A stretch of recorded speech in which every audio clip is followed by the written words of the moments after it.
Magandang hapon po. Trahedya sa Vancouver, Canada. Isang SUV ang nanagasa sa isang Filipino street festival doon. Wala pang eksaktong bilang ng mga nasawi at sugatan pero tumambad sa kalsada ang maraming bangkay at mga sugatan. Naniniwala ang Vancouver Police na hindi ito terorismo. Nakatutok si Mav Gonzalez. Oh my God, there's a lot! Oh my gosh! Ang masayang street festival ng mga Pilipino sa Vancouver, Canada, nauwi sa bangungot. Sa gitna ng street party sa Sunset on Fraser Community sa Vancouver para sa pagdiriwang ng Lapu-Lapu Day, isang SUV ang dumating at bigla silang inararo. Sa videong ito, makikitang nagkalat ang mga nakabulagtang katawan sa kalsadang kabi-kabila ang mga food truck. Agad namang nakatugon doon ang mga emergency responder. Kita ang ilan na yakap-yakap ang mga nasaktan. Ang mga bata naman walang nagawa kundi mag-iyakan.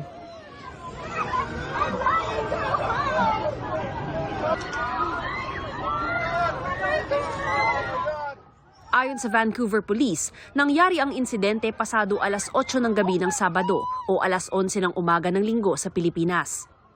A lone suspect, subject male with one vehicle, drove through a crowded community event occurring near here. That male was taken into custody at the scene by the crowd. It was a Filipino community event. May mga nasawi at nasaktan ayon sa mga otoridad pero wala pang eksaktong bilang. It would be unfair for me to speculate on exact numbers as the victims were taken to multiple hospitals in the region. Bago nito, may mga kantahan at sayawan pang nakunan ang mga dumalong Pilipino. Ayon sa Vancouver Police, nasa custody na nila ang 30-year-old na lalaking driver ng SUV. Inaalam pa kung aksidente ito o isang pag-atake na may motibo. Nagpaabot ng pakikiramay ang Philippine Consulate General sa Vancouver sa mga biktima ng karimari-maring na insidente. Habang naghihintay ng karagdagang impormasyon, sana raw ay maging matatag at magbayanihan ang mga Pilipino. Nakiramay rin si Canadian Prime Minister Mark Carney sa mga mahal sa buhay ng mga namatay at nasaktan sa Filipino community at sa lahat ng mga taga-Vancouver. Para sa GMA Integrated News, Mav Gonzalez, nakatutok, 24 oras. Arestado ang dalawang suspect sa pagkidnap ng mga undocumented na babaeng Chinese national. Mastermind umano ang isa ring Chinese na dating nagtatrabaho sa Pogo. Nakatutok si Jomer Apresto, exclusive.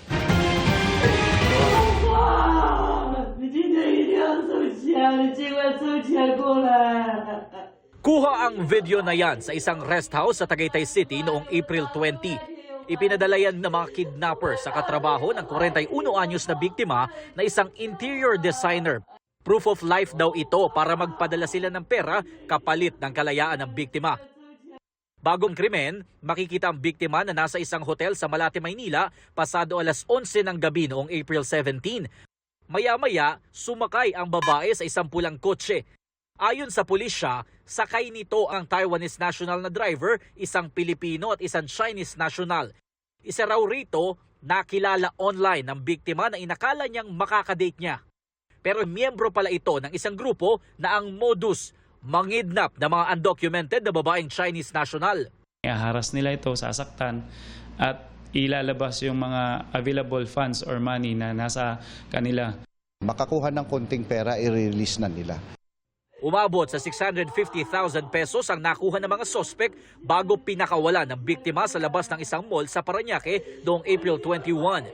Ang sinasabi niya noon is sinusuntok siya, itinali siya, tinakot, piniringan, pinagbantaan. Sa pagtutulungan ng MPD, NCRPO at PNP-AKG, napag-alaman na nirentahan ng mga sospek ang pulang kotse na sinakyan ng biktima. Butit may GPS ito kaya nalaman na nag-ikot sa Tagaytay City ang mga sospek bago pumunta sa isang bahay sa Parañaque. Natunto nila ang bahay na pinagdalahan sa biktima kung saan nahuli ang Pilipinong sospek. Sa Pasay naman, nahuli ang Taiwanese national. Nabawi ang tinangay nilang luxury car na pagmamay-ari ng kumpanya kung saan nagtatrabaho ang biktima. Yun lang po, yung ginagawa lang po namin is drive lang po. Ang nakuha lang sir, ang nabigay lang sa akin 5K lang sir. Sa investigasyon ng pulisya, matagal ng modus ito ng mga sospek. Ang utak sa krimen, isa umanong Chinese national na dating empleyado ng Pogo at nakakulong noon pang nakaraang taon.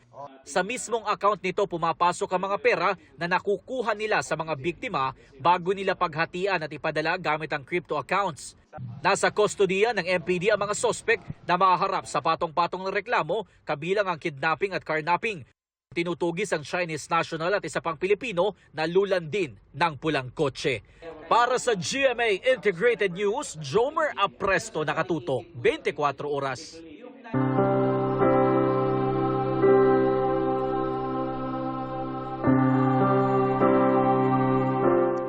Kasunod ng funeral mass at libing, dinadalaw na ng ilang deboto ang libingan ni Pope Francis sa Basilica of St. Mary Major ngayong bukas na ito sa publiko.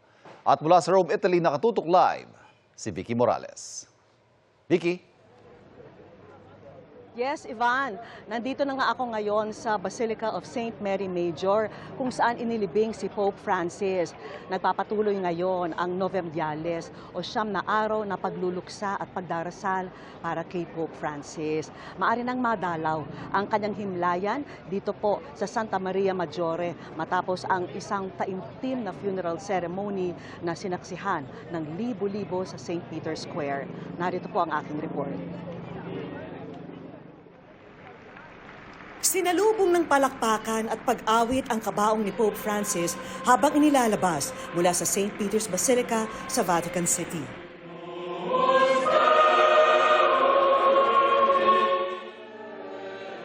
Pagkalapag ng kabaong sa espesyal na altar sa St. Peter's Square, sinimulan ang taimtim na funeral mass na pinangunahan ni Italian Cardinal Giovanni Battista Re, ang Dean ng College of Cardinals.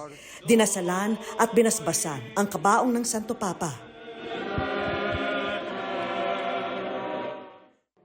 Sa kanyang homily, nanawagan si Cardinal Re na sana'y manatiling buhay ang pamana ng Santo Papa, ang pag-aalaga sa mga migrant, downtrodden o nasa laylayan ng lipunan at sa kalikasan.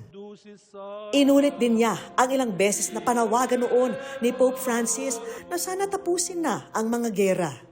Sa taya ng Vatican, mahigit 250,000 ang dumalo sa seremonya. Pagkatapos ng funeral mass, muling ipinasok sa St. Peter's Basilica ang kabaong ni Pope Francis. Inilabas ito sa ibang pintuan saka isinakay sa puting Pope Mobile. At ipinunosisyon sa 4 na kilometrong ruta sa Roma. Sa pagdaan ng kanyang labi, libo-libong nakaabang sa prosesyon ang nagpalakpakan at nagpugay. Inihatid ang kanyang kabaong sa Basilica of St. Mary Major, ang napili niyang huling himlayan. Kabilang sa mga sumalubong sa kanya roon, ang grupo ng mga mahihirap na may bitbit na puting rosas. Pagpasok ng kabaong sa Basilica, pinangunahan ng Camerlengo na si Cardinal Kevin Farrell ang burial. Pribado ito na dinaluhan ng mga cardinal at cleric. Nilagyan ng Cardinal Farrell ng seal ang kabaong at sumaludo ang Swiss Guards.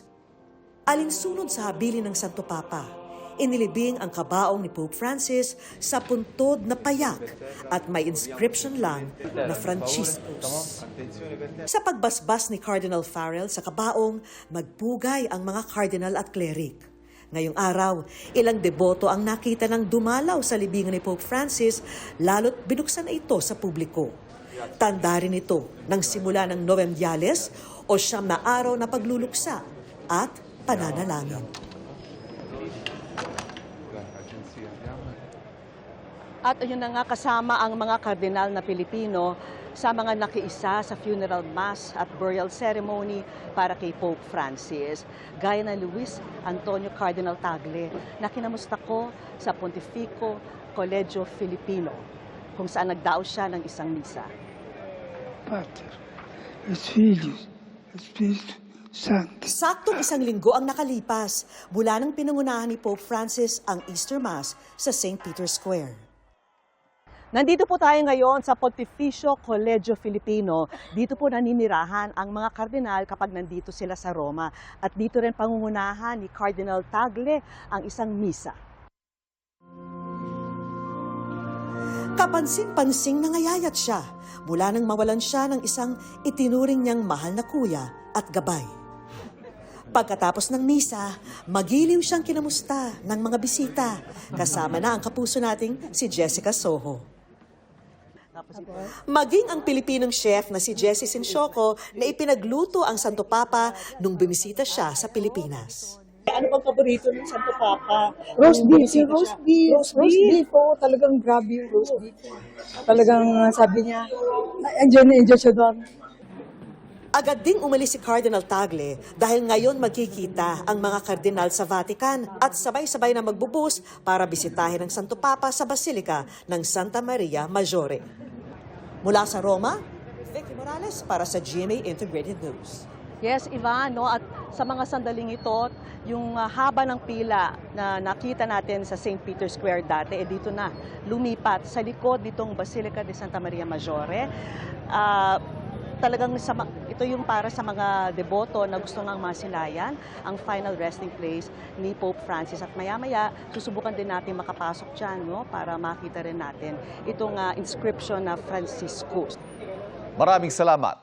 Vicky Morales, nag-uulat live mula sa Rome, Italy.